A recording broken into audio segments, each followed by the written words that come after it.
Ben Hogan was without doubt one of the greatest ball strikers of all time. His seemingly effortless swing admired by so many around the world. And his book, The 5 Fundamentals, was one of the most studied golf instruction books of all time. And one of the most discussed parts of that book and Hogan's swing itself was the right elbow, and how Hogan's right arm seemed to magically stick to his body both in the backswing and in transition. He would move this right elbow in such a way that would allow him to be one of the greatest ball strikers of all time.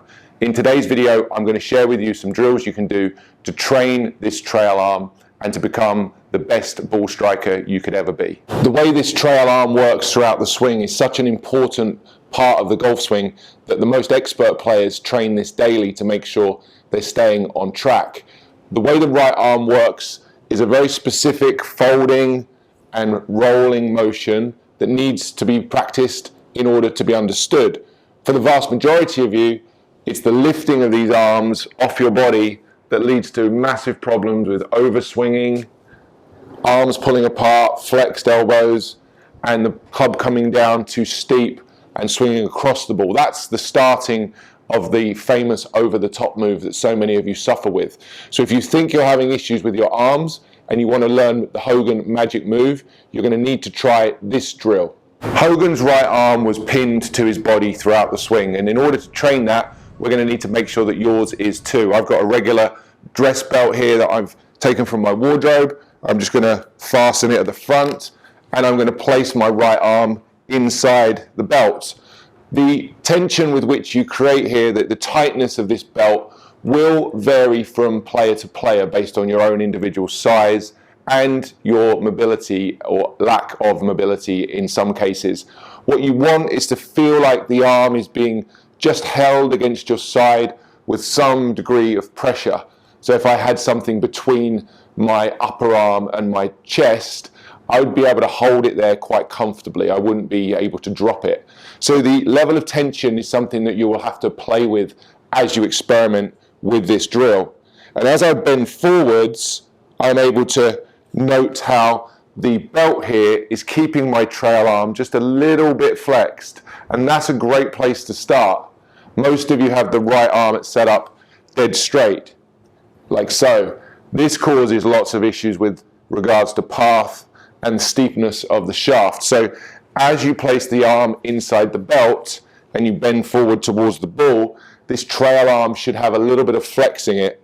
And as you build your grip and build your stance, you'd want to feel like you keep that attached to your body. For many of you, the sensation of having the arm so close to you will be quite unusual. So I'd recommend making some practice swings, back swings in particular, just to get a sense of how that right arm moves. We're really just keeping the arm close to the body and training this external rotation of the trail arm in the backswing while allowing the arm to bend a sufficient amount.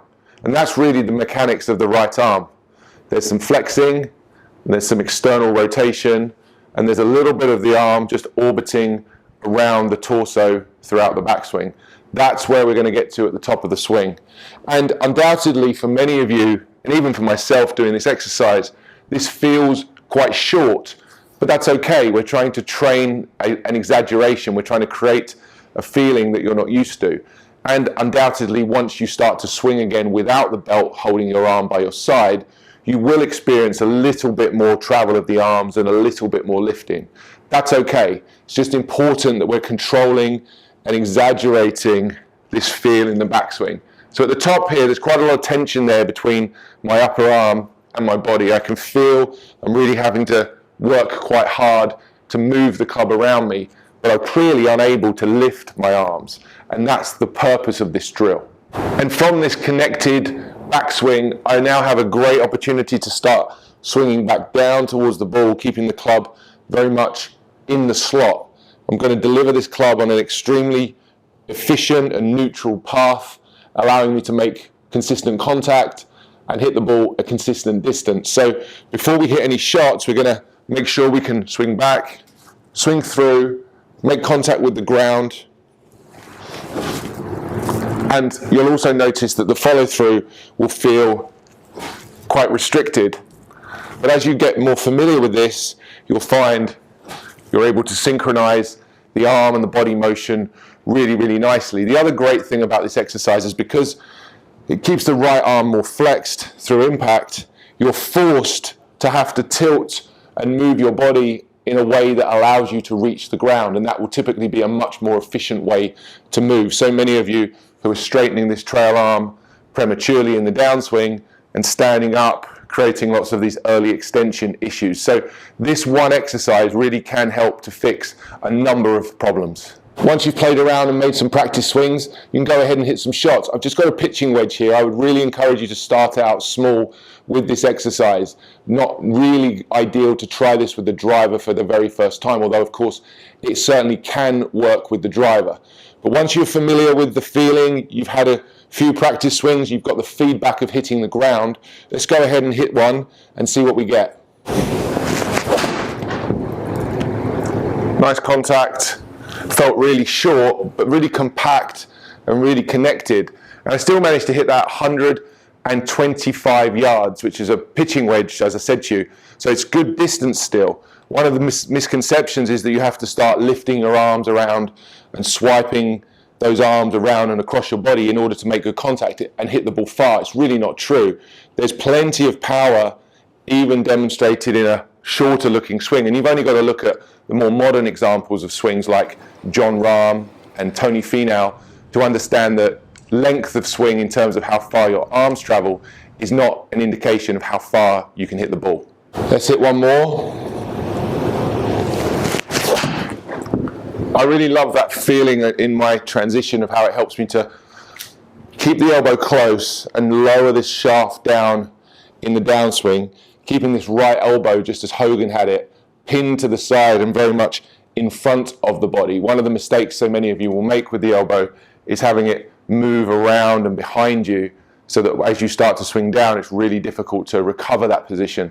So the elbow being in front, which is exactly how Hogan used to do it, is really helped by this exercise of the belt holding the elbow down in front of my torso, allowing me to retain a lot of the ideal wrist bends and this lag that you would look for, and as I've already said, help you to tilt appropriately into the ball and into the follow through. This really is a great exercise. It's going to require a little bit of trial and error on your part to get the tension right, but once you experiment with this and get it right, you're going to see so many benefits from hitting balls with the belt around your torso. But if the belt feels too cumbersome or too restrictive, there are other ways that you can train this trail arm and have that magic right elbow just like Ben Hogan did.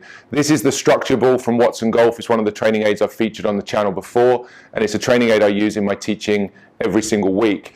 It's a soft ball that has the sides cut out of it and allows you to just place your forearms into the sides of the ball and create a feeling of that tension and again that structure that was so evident in Hogan's swing. And without the belt, there's a little bit more freedom of travel for the arms, but by squeezing and keeping these elbows or these forearms together, I'm still able to retain this trail arm bend and train the correct elbow movement both on the backswing, the downswing, and into the follow through. I know many of you will already have one of these, so I wanted to remind you of its uses. This is an excellent training aid to help train the correct right arm mechanics. And for those of you without one, if you want to pick one up, I'll share a link later in the video. The key here is the squeezing of the arms, the physical pressure that I'm pushing towards the ball. I'm squeezing my elbows together. I'm not just holding this ball in place. I am squeezing the elbows together. That is a really important point to make. Again, once you've had a go at practicing some of these, you're going to find for some of you this will be quite difficult to do because your tendency will be to pull your arms apart and start lifting them, which will cause you to drop the ball. But with some practice and with some exaggerated feels, that squeezing, you'll be able to hit the ball really, really solidly, and this will produce an extremely consistent swing path and an extremely repeatable impact position. I really like that feel of squeezing the arms and what it does to my follow through as well. Once again, you'll notice that this is somewhat of a reduced swing, somewhat of a drill or punch swing.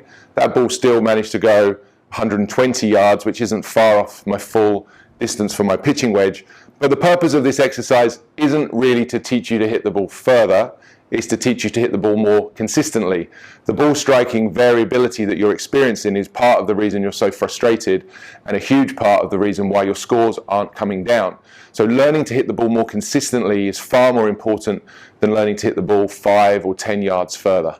So Hogan knew the importance of the trail arm mechanics throughout the golf swing, and now you do too. And if you want to train with some feedback, either use the belt drill, or if you want to get yourself one of these structure balls, I'll put the link down in the description below. You can pick up one with 15% off if you use the discount code GRIDLIFE at checkout. Guys, if you enjoyed today's video, I'd appreciate you hit that like button.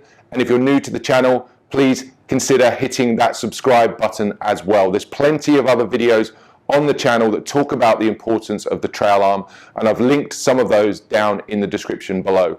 But if you want to keep working on these arms and the mechanics of the elbows and the wrists, go and check out this video next, which is going to go into a bit more detail of how the arms and wrists are so important for the most functional, powerful swing you can make.